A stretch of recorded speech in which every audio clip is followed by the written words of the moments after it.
intervención. Las preguntas las vamos a resolver al final de la charla.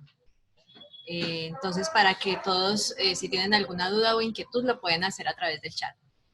Ahora le damos el paso al señor Gabriel Bonilla.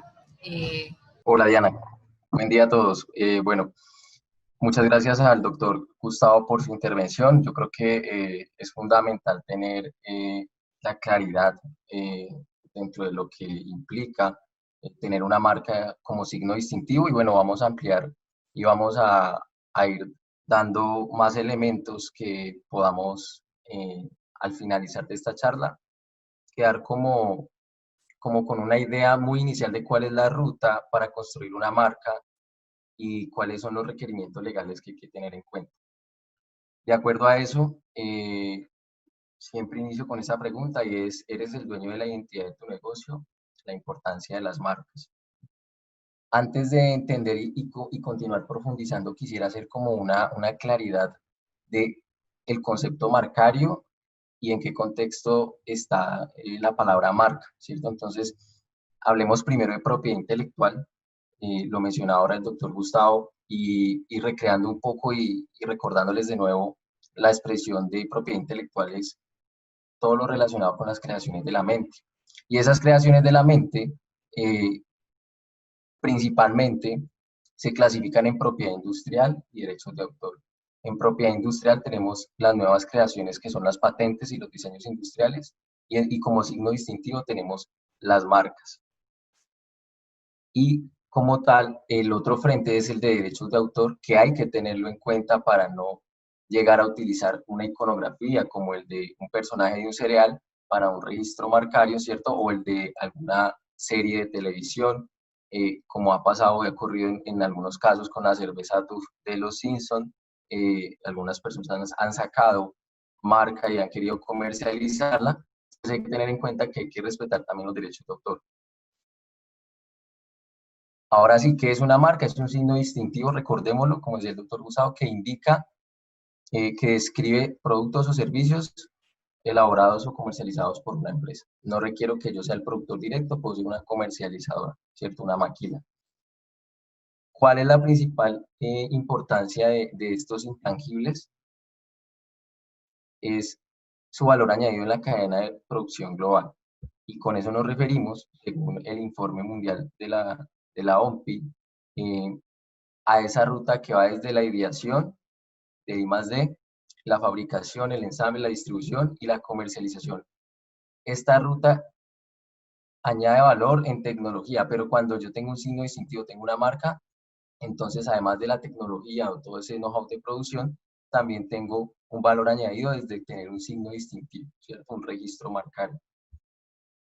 Ahora, bien, concentrémonos en este ejemplo y dice, ejemplo de valor añadido por inversión en posicionamiento de marca. Entonces, hay una empresa, el caso es el siguiente, hay una empresa de productos y servicios que lleva un año en el mercado. Empezó a considerar que su marca ya cuenta con fidelización de clientes, por eso desea conocer cuánto ha invertido en el posicionamiento de su marca. Veámoslo a continuación. Esto fue un ejercicio que de hecho se realizó en una de las capacitaciones en la Cámara de Comercio de Buga con varios empresarios, y se les preguntaba rápidamente, algunos daban unas cifras muy altas, otros intermedias, otros muy bajas, pero se trató de hacer un ejercicio muy rápido, de preguntarles cuál era la inversión en posicionamiento de marca y qué actividades asociadas al posicionamiento de marca habían realizado y cuánto habían gastado. Y entre todos lo construimos y llegamos a un promedio de 12.310.000 pesos. Eso fue en el año 2019 esta cifra.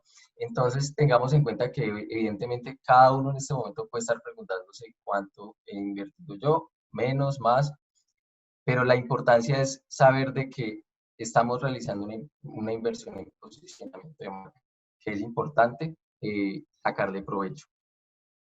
Tengamos el tema de la inversión en posicionamiento de marca ahí, lo retomaré más adelante, y ahora veamos cuáles son los pasos previos para que yo debo tener en cuenta para registrar una marca, que precisamente es la forma en la que yo puedo ser el titular de ese nombre, tener exclusividad sobre ese nombre y sacarle provecho. Entonces, el primer paso es conocer qué es una marca, lo hemos mencionado anteriormente, es un signo distintivo que representa productos o servicios para su producción o comercialización. ¿Qué se puede representar como marca? Hablaremos de los criterios de registrabilidad.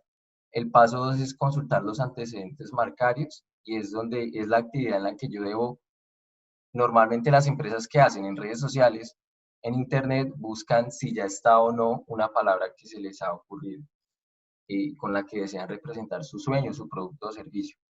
Hay que tener cuidado que esa es una búsqueda inicial, esa es una búsqueda previa de la información, digamos, que está disponible de lo que es estado de la técnica, pero hay una información que no necesariamente hay una empresa que puede que no tenga redes sociales, puede que no tenga Facebook, Instagram y puede que sí haya pagado por su registro marcario.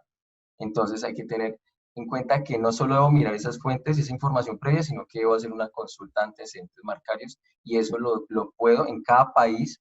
Yo puedo consultar la base de datos de la Oficina de Propiedad Industrial del país correspondiente. En este caso, en Colombia, es la Superintendencia de Industria y Comercio. El tercer paso viene a ser, bueno, yo ya he hecho una búsqueda previa o validé mis antecedentes marcarios. Debo conocer cuál es la clasificación de ese producto que yo voy a obtener. Entonces, es ahí donde yo me pregunto, bueno, ¿qué voy a comercializar? ¿Cuál es mi actividad económica? ¿Qué productos voy a representar? Y debo priorizarlos porque en algunos casos estas clasificaciones, las tasas de radicación, de solicitud de una marca, se hacen costosas de acuerdo al alcance. Si yo tengo varias categorías, pues va a ser más costoso. Entonces, se sugiere siempre, pues, ojalá uno poder tener todas las categorías, pero iniciar con los productos más representativos o con la actividad más estratégica de la empresa. El paso 4, pues evidentemente es presentarse la solicitud ante la oficina competente, y vuelvo y repito, en Colombia es la Superintendencia de Comercio, y siempre hay que hacer seguimiento al trámite, porque hay personas naturales que han radicado o empresas su solicitud de marca y en algún momento se les olvida responder un requerimiento de algún documento, de algo que no fue claro en la solicitud. La superintendencia siempre da un tiempo eh, y ocurre que si no se da respuesta se toma como una solicitud que fue abandonada. Entonces hay que tener en cuenta esto a la hora de estar en ese camino de hacer, digamos, un registro marcario y de tener la titularidad de ese nombre o, o esa iconografía que representa mi producto o mi servicio. Un resumen como tal, aquí están los 5 pasos, ¿cierto? Conocer qué es una marca, vigilar, ¿cierto? Es importante, siempre menciono esa expresión, vigilar, observar. Esa observación la hago a través de mi diario vivir, pero también la debo hacer metodológicamente a través de unos antecedentes marcarios y revisando tanto la información pública en Internet como la de las bases de datos de la oficina donde yo voy a radicar, que en este caso sería Colombia. Y si voy a hacer una solicitud internacional, debo revisar país por país y ayudarme también de plataformas como la Organización Mundial de la Propiedad Intelectual, donde yo puedo revisar marcas internacionales. ¿Cuándo proteger la identidad de tu negocio? Siempre me han realizado esa pregunta. ¿Cuándo, ¿cuándo debo proteger, Gabriel, la identidad de mi negocio? ¿En qué momento? Entonces, es importante tener en cuenta que la respuesta va muy a cuando ya estás invirtiendo en publicidad, cuando ya validaste un mercado, cuando quieres ser el único que utilice ese nombre para identificar los servicios o productos que ofreces. Entonces, si yo ya estoy realizando una inversión, no puedo arriesgar a perder esa inversión. Y de hecho esa inversión supera los costos que yo puedo tener, digamos, en tiempo, en la radicación de una solicitud marcaria. Ya validé que mi producto es bueno, ya sé que eso va a ser una realidad, entonces, ¿por qué dudar? Y cuando quiero ser el único que utilice ese nombre para identificar los productos o servicios, es importante porque hay empresas que me he encontrado que dicen, no, yo tengo ya un sistema de distribución y a mí realmente el tema de, esos son casos muy, digamos, curiosos, pero me los he encontrado que dicen, no, yo no necesito marca y uno se pregunta, pues, pero ¿por qué? Pero de alguna forma he logrado entender que para esa realidad de ese negocio, en ese contexto, quizás no es de su interés porque no visualiza llegar más allá con la marca. Entonces, quiere decir de que yo quiero obtener una titularidad sobre un nombre o un signo distintivo de mi empresa cuando yo veo futuro en esa empresa, cuando yo quiero escalar, cuando me preocupa ser el único en el país o en el mundo. Si yo no quiero ser, o sea, si yo no veo eso, pues evidentemente no me voy a poder convencer de tener la titularidad de un registro marcario. En esta parte vamos a hablar ahora de los criterios de protección. Ahora bien, es decir, ¿qué debo tener en cuenta yo según la normatividad en Colombia? La Superintendencia de Industria y Comercio se acoge a la decisión 486 de la Comunidad Andina de Naciones. Entonces, hay que tener en cuenta que la decisión 486 es la normativa que yo tengo que tener en cuenta. Ahora, a continuación, les voy a compartir una interpretación del manual de marcas de la Superintendencia de Industria y Comercio que habla sobre esa decisión 486. Vamos a pasar a ver un Excel porque sí es una documentación que de pronto reducirla puede perjudicarnos en el sentido de sacarle menos provecho. Entonces voy a compartir en la pantalla de ese Excel.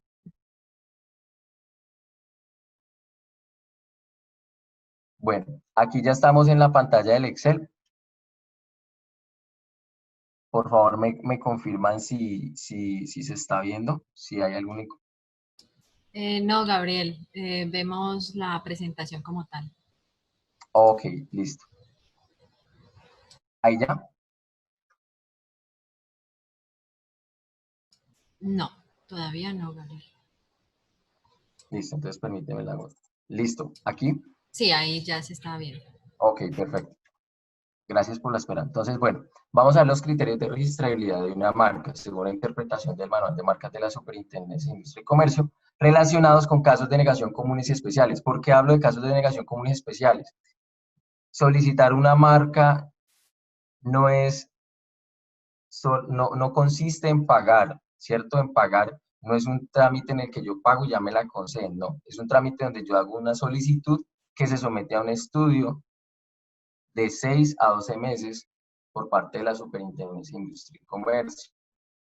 Entonces yo debo ver que en ese estudio, cuando termine esos 6 meses, no me vayan a responder con una negación. Entonces por eso hablábamos de los antecedentes marcarios y hablábamos de tener en cuenta unos lineamientos. Entonces nosotros, por ejemplo, les vamos a compartir a ustedes el documento del manual de marcas para que tengan acceso. Es un documento público, lo pueden encontrar en internet. Pero evidentemente pues es complejo, es extenso. Aquí tratamos de hacer el enfoque relacionado a las causales de registrabilidad más importantes. Entonces miren, veámoslo a continuación. Explico la tabla. Aquí están los artículos de la decisión 486, los literales o ítems de cada artículo que se denominan con letras y los criterios de registrabilidad y la descripción de esa causal de registrabilidad y unos comentarios. Entonces, vamos a ver por qué este color verde, este color rojo y amarillo. Bueno, eso es lo que quiero explicarles. El color verde tenemos que los criterios de registrabilidad de una marca se dividen, o causales de registrabilidad, se dividen en dos. En causales veámoslos como dos frentes. Causales de registrabilidad, es decir, está en verde porque es lo que si yo cumplo con eso, probablemente tengo un elemento esencial definido de lo que es una marca. Y muy bien, puede que me concedan esa solicitud, ¿cierto? Desde lo que es la construcción de una marca por su estructura. Y lo que está en rojo es, si caigo en alguno de estos ítems, probablemente, muy probablemente, mi marca va a ser negada. De hecho, estas causales de irregistrabilidad se dividen en dos, y por eso ahí ya tenemos el rojo y el amarillo. Causales de irregistrabilidad absolutas y relativas. Las absolutas tienen que ver con que definitivamente, si usted cae en uno de estos ítems, le van a negar su solicitud de marca. Entonces, por eso se lo compartimos a ustedes, porque es importante que desde que construyen y están en un proceso de ideación con sus socios o ustedes pues personalmente, piensen en esto para que no se desgasten, no pierdan tiempo y puedan hacer más rentable ese proceso de solicitud para ustedes y para su empresa y para la dinámica del emprendimiento del país. Veamos nuevamente, ahorita hablamos de las causales de irregistrabilidad, pero primero veamos eh, este ítem del artículo 134 de la ALGE que nos define los elementos esenciales de lo que es una marca. Entonces lo voy a leer en literal porque es la norma y dice así: a efectos de este régimen constituirá marca cualquier signo que sea apto para distinguir productos o servicios en el mercado. Podrán registrarse como marcas los signos susceptibles de representación gráfica. La naturaleza del producto o servicio al cual se ha de aplicar una marca en ningún caso será obstáculo para su registro.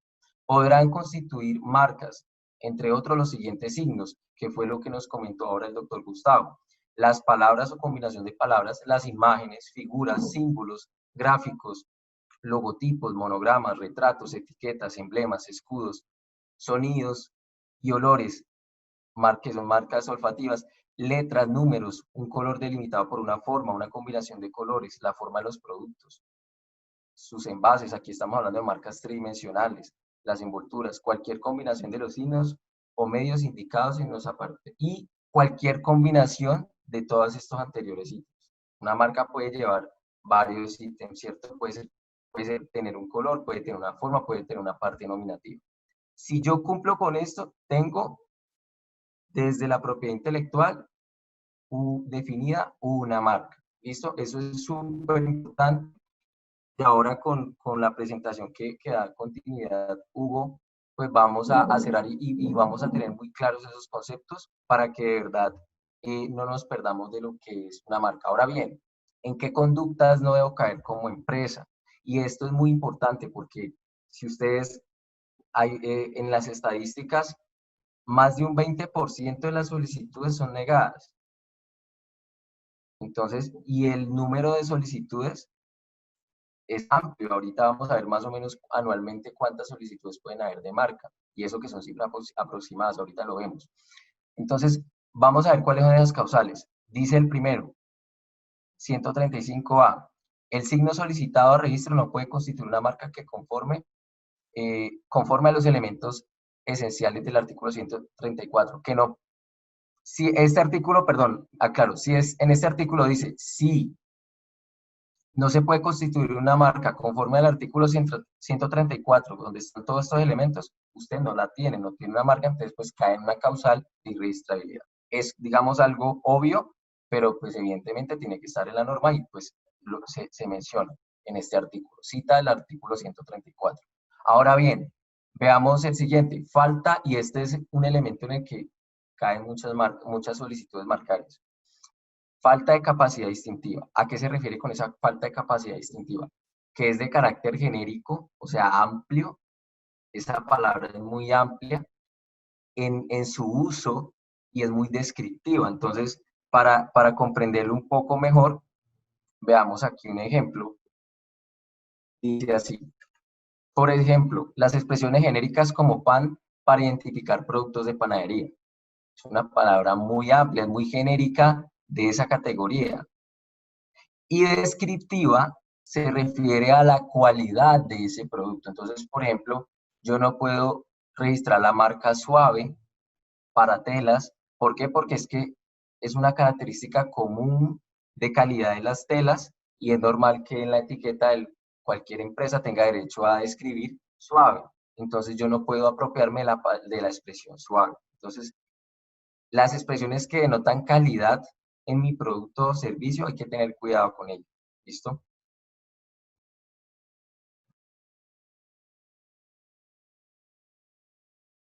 Prohibición, el siguiente ítem es prohibición de engañar a los consumidores respecto de cualquiera de sus cualidades o que reproduzcan o se conjuntan con indicaciones geográficas nacionales o extranjeras, lo mencionó el doctor Gustavo. Reproduzcan o imiten la denominación de una variedad vegetal. Esto es en el caso pues, de los desarrollos de variedades vegetales, no puedo apropiarme pues, de un nombre de esos. Y la prohibición de la apropiación de símbolos patrios, evidentemente. Voy a avanzar. Ahora, ¿cuáles son las causales de irregistrabilidad relativas? Entonces, quiero retomar aquí en lo que vimos ahora. Las absolutas no implican una comparación con ninguna otra marca. ¿Por qué? Porque, como lo hemos visto, son como elementos en los que son elementos que son, digamos, un complemento de los elementos esenciales del artículo 134. Y aquí no estamos comparando con otra marca, sino que estamos hablando de la estructura de una marca como tal. Y también estamos hablando, ojo, de una protección de los derechos generales, por decirlo así. De un interés general. Este artículo protege en su mayoría el interés general, el interés de todos. Ahora bien, el interés privado, y es donde sí se hace una comparación, la superintendencia hace, los examinadores hacen una comparación marca por marca y por clases relacionadas y por la categoría y por el alcance de la solicitud de ese registro. Entonces es importante tener en cuenta que esas causales de irregistrabilidad relativas son relativas porque se someten a estudio, por eso la expresión relativas. Es decir, esto ya depende del caso y debe someterse a estudio cada uno de estos ítems. Entonces se hace una comparación, se revisa, por ejemplo, si se está afectando un derecho de autor de un tercero. Entonces, como ven, todos estos ítems tienen que ver con no ir a conceder, la superintendencia no puede conceder una marca donde se afecten los derechos de terceros. Volviendo, voy a regresar a la presentación. ¿Me confirma, por favor, si se regresó a la presentación del PowerPoint? Listo, ya se ve. Ok, listo.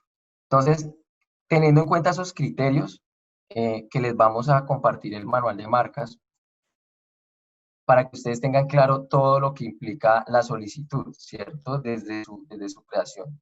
Entonces, teniendo en cuenta esto, ahora bien, vamos a ver y cómo es la actividad de propiedad intelectual en el mundo y de registros marcarios. Estas son estadísticas de la Organización Mundial de la Propiedad Intelectual y podemos ver en signos distintivos correspondiente a marcas, que es voy a poner el resaltador aquí, podemos ver el número de solicitudes que, por ejemplo, en el 2004 comienza en alrededor de 4 millones de solicitudes en el mundo, y en 2017 va hasta alrededor de 12 millones de solicitudes. Y podemos ver cómo ha incrementado el número de solicitudes marcarias y sobre todo desde el año 2010, ¿cierto? Hay un incremento importante. Aquí tenemos para patentes también, cada vez digamos que hay una tendencia a hacer mayor registros, mayor producción intelectual y evidentemente mayor apropiación de esa producción intelectual. Estas son las estadísticas por continente, en cada uno de estos diseños industriales, marcas, modelos de utilidad, patente, África, América Latina y el Caribe, Asia, Europa. Podemos ver que Asia y Europa pues son es donde más solicitudes se hace, América del Norte pues representado por Estados Unidos principalmente, y podemos ver pues evidentemente que donde mayor, digamos, utilización de la propiedad intelectual y también un amplio uso pues, de solicitudes marcarias es en estos continentes. Estas son las estadísticas, un zoom para América Latina y el Caribe. Y ahora, ¿cómo es la actividad de propiedad intelectual en Colombia? Podemos ver voy a tratar de hacer un zoom aquí, en Colombia, hasta el 2018. Miren alrededor de, por ejemplo, en el 2018, 25.000 solicitudes de marca. Entonces, hay que tener en cuenta que a la hora de hacer esa comparación de esos antecedentes marcarios, pues debo explorar yo como dueño o autor de mi marca, debo preocuparme por hacer unos buenos antecedentes y de preocuparme por revisar muy bien las redes sociales, revisar todas las fuentes de información que me ayuden a validar ese estado de la técnica, ¿listo? Y lo debo hacer metodológicamente.